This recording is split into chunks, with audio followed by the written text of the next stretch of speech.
বাঙ্গি খেতে আমরা অনেকেই পছন্দ করি না।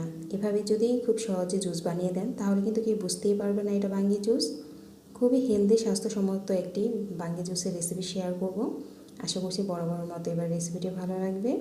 আর ভালো লাগলে অবশ্যই লাইক কমেন্ট শেয়ার করে আমার চ্যানেলের সাথেই থাকবেন। প্রথমে আমি কিছু বাদাম নিয়ে নিচ্ছি। এখানে আমি নিয়েছি কাজু বাদাম আর পেস্তা বাদাম। বাদামটাকে একটু নরম করার জন্য এখানে আমি দুধ অ্যাড করে দিচ্ছি 1 কাপ পরিমাণ। কারণ এই জুসটার মধ্যে আমি কোনো পানি অ্যাড করব না। এখন কিছুক্ষণ এটা ভিজিয়ে নিব, এতে করে বাদামগুলো খুব সহজে নরম হয়ে যাবে। এরপর এখানে আমি বাঙ্গি নিয়েছি। এখানে আমি একটি বাঙ্গি 4 ভাগের 1 ভাগ নিয়েছি। এখন এটাকে আমি পরিষ্কার করে কিউব করে কেটে নিচ্ছি। এখানে 2 থেকে 3 কাপ পরিমাণ বাঙ্গি হবে। এখন ব্লেন্ডার জার নিয়েছি। ব্লেন্ডারের সাথে আমি প্রথমে দুধের মিশ্রণটা দিয়ে দিব। এরপর বাঙ্গিগুলো দিয়ে দিচ্ছি।